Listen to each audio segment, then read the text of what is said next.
Greetings, gun owners and collectors around the world. I was back in the vault, came up with something I think you'll find really interesting. This is another British Empire creation. It's a Cogswell and Harrison. In all the years of gun collecting, I've only seen maybe 3 of these rifles. And it's quite an interesting firearm, quite unique. So I'll just go over why it's so unique and why they made it the way they did. And the name again is Cogswell and Harrison from London, and they called it the Certus model, C-E-R-T-U-S, which I guess is Latin for certainty, but you could check on that. Anyhow, this action had to be quite long. It's a bolt action. You can see that the bolt handle is quite far forward, and the reason it had to be so far forward and the bolt so long, I'll show you it open, is that the cartridge that they used, it's actually not this cartridge. I think I sold all my cartridges for this Certus. It's a 450, 400, 3 1/4. That's a long round. And that round was designed for single shot rifles and double rifles. And that's why this gun here is on the table. This is actually not a break open falling block, break open double rifle. This is a double falling block rifle. You won't see many of those either, and I'll make another video on that. Anyway, getting back to the cartridge, this cartridge is 3 inches long.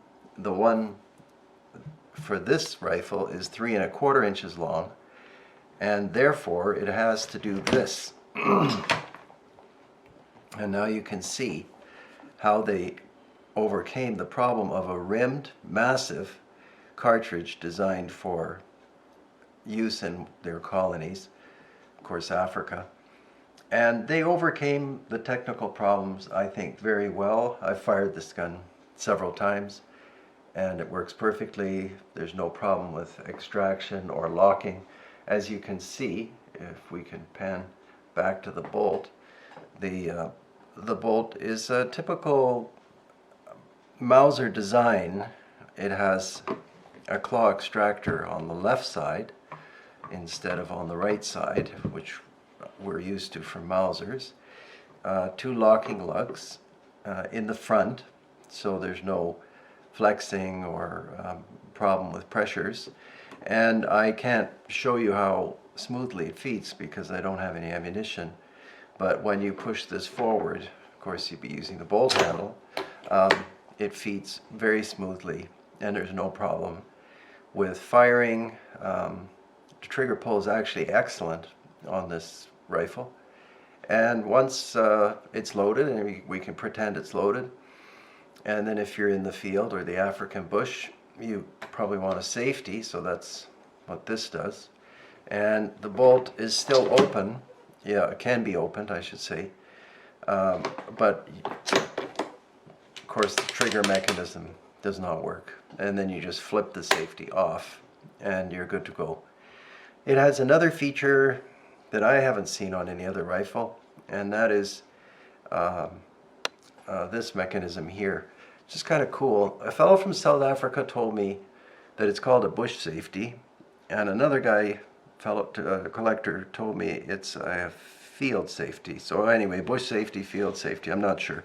But the idea is that you're kind of locked and loaded and then going through thick brush, so you don't want this bolt handle lifting up and maybe this potentially sliding back. So what they did is they made this little device. You flip that up. Now the brush has to push, that locks the bolt handle. You can't raise the bolt handle. So maybe they couldn't incorporate that into this safety mechanism that I just showed you. That's probably the explanation. So they designed this separate mechanism, which is kind of neat. So you just pop that down and you're good to go. You know, why go to all these lengths to get a bolt action? Well, they're very strong. This particular rifle shoots to kind of a clover leaf at 100, which is not unusual for the bigger cartridges, if you can hang on to them with a good trigger, as this one has. You can look up the ballistics for the 450, 400, 3 1/4. I think Hornady loads the 450-400 3-inch.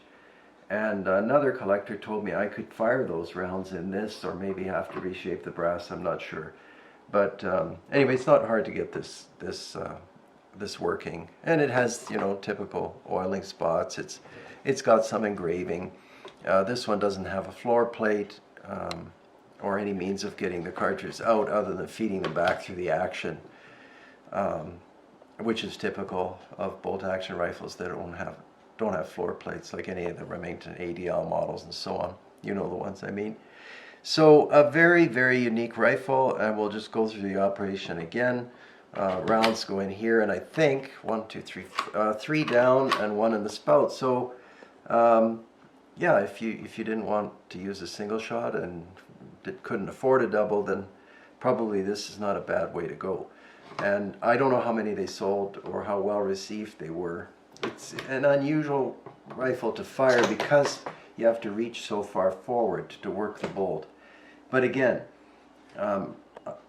like a lot of shooters, I don't really have trouble adapting to a mechanism, and so it was easy getting used to this rifle. And you can shoot it fairly quickly. This doesn't come that far back. I mean, obviously, you have to move your face somewhat. Anyhow, and then there it is. You lock.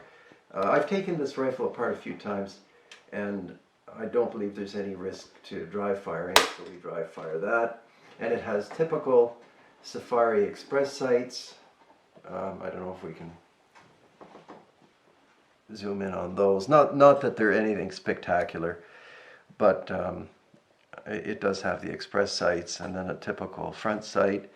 And everything else about it is African Express rifle, except the cartridge is so unique. It's like I said, 450, 400, 3 1/4. And then I'll just show you how beautifully they made rifles in those days. It has the cheek piece with the shadow line. The checkring's excellent, and they even went to the trouble of putting some engraving, reinforced recoil lug here. And I think that's about it. It's one of the more unique bolt action rifles in my collection, and I thought I'd share it with you. And I'll just flip it back around this way. And oh, in case you're wondering what this is 500 Nitro Express. So this is the bore diameter is smaller, 400 caliber. I forget the exact measurement. But excellent rifle, actually an excellent cartridge, and hard to come by. And if somebody out there happens to own one, maybe send a message and let me know, where you bought it and whether it's similar to this model. I've seen some with floor plates, and I've seen some with fixed floor plates. I've never seen a removable magazine. I don't think that would be possible if you look at the relationship of the bolt and trigger and so on. Anyhow, very interesting gun, so thanks for watching.